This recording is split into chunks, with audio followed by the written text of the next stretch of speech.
Ang kwentong ito ay hango sa mga tunay na tala ng kasaysayan tungkol sa Gala Rodriguez Mansion sa bayan ng Sariaya, Quezon.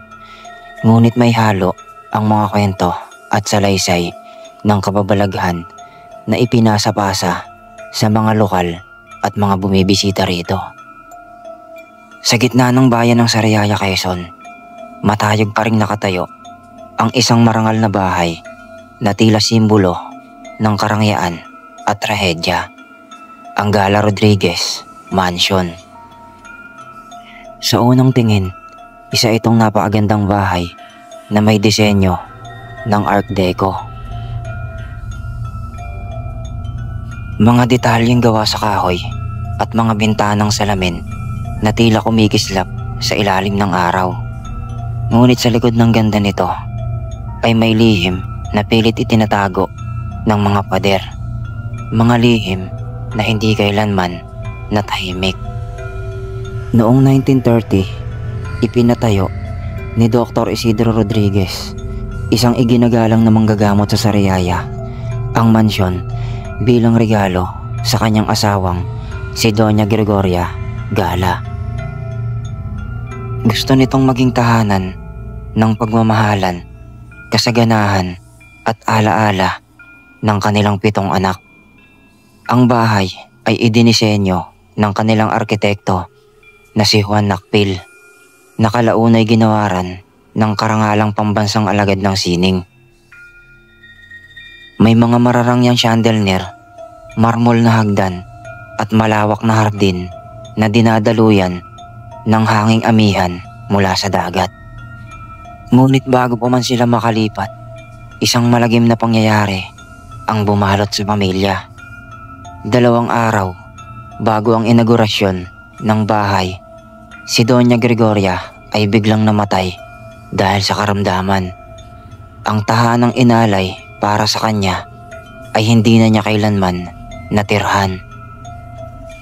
Mula noon, marami nang naniniwala na ang kanyang kaluluwa ay hindi nakatawid at nananatiling nagbabantay sa tahanang itinayo ng kanyang asawa. Pagsapit ng ikalawang digmaang pandaigdig, ginamit ng mga Hapon ang mansyon bilang kanilang headquarters.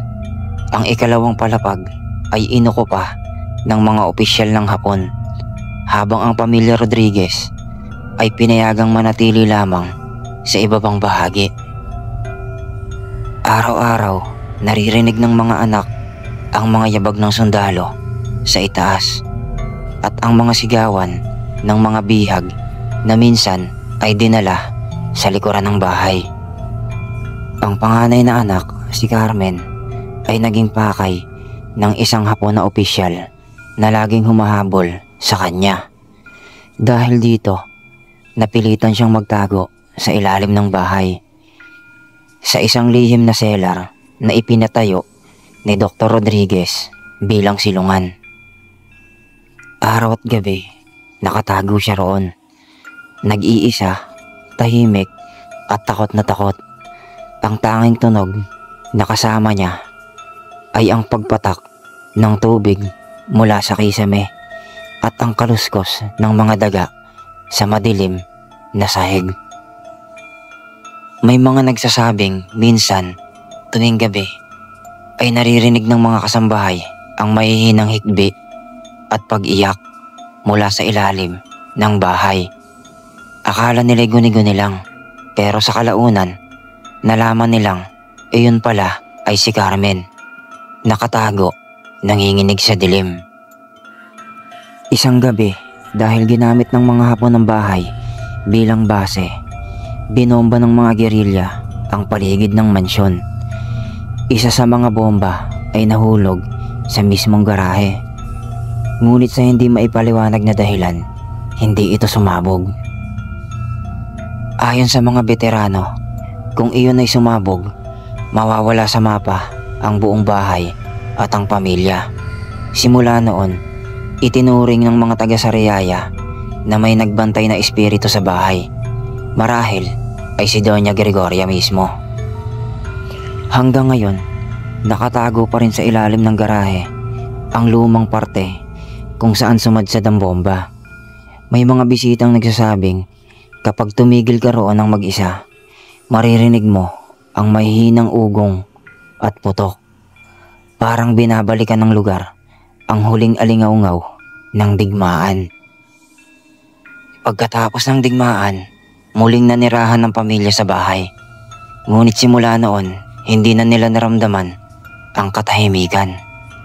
May mga kasambahay na nagreklamo na tuwing hating gabi, may maririnig na palakad-lakad sa ikalawang palapag kahit wala namang tao. Ang mga chandelier biglang umiindayog na mag-isa at minsan ay tumitigil ang orasan tuwing eksaktong 12:00 ng hating gabi. May mga bumibisita naman na nagsasabing may babaeng nakaputing saya na nakatayo sa beranda, nakatanaw sa kalye, tila may hinihintay. Kapag linapitan mo raw, naglalaho ito sa hangin. Sa silid ni Doña Gregoria, naroroon pa rin ang kanyang lumang suklay at salamin. May nagsasabing tuwing may bisita, minsan ay makikita sa salamin ang ibang mukha. Isang babaeng nakatitig na may malungkot na ngiti. Ang mga manggagawa na nag-aayos ng bahay noong dekada 90 ay nagkwento rin na may naririnig silang malakas na tawa ng babae mula sa itaas kahit silang dalawa lang ang tao sa loob. Isa pang kwento mula sa tour guide, may ilang estudyanteng bumibisita at nagpicture sa loob ng mansyon. Nang tingnan nila ang larawan, may nakitang babaeng nakadungaw sa bintana kahit sarado ang buong ikalawang palapag. Ngayon, ang Gala Rodriguez Mansion ay bukas sa publiko bilang isang heritage house at tour site.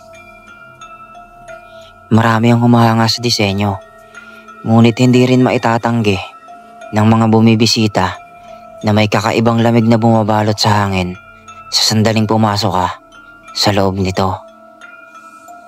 May mga gabing tila may mga ilaw na kusang nagbubukas kahit wala namang kuryente, at mga tunog ng piano na maririnig mula sa lumang receiving room. Ang mga lokal ay naniniwalang hindi naman masama ang mga kaluluwang nananatili roon.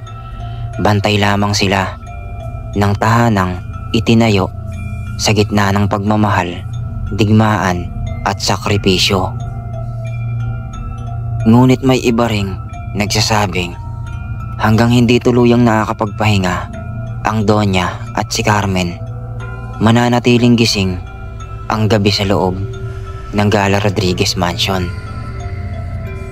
Ang Gala Rodriguez Mansion ay hindi lamang simbolo ng karangyaan ng nakaraang panahon, kundi isang buhay na saksi sa mga trahedya ng digmaan, sa pagkawala at sa mga lihim ng nakaraan. Mula sa pagkamatay ng isang ina, sa pagtatago ng anak, hanggang sa mga multong nananatili sa paligid nito.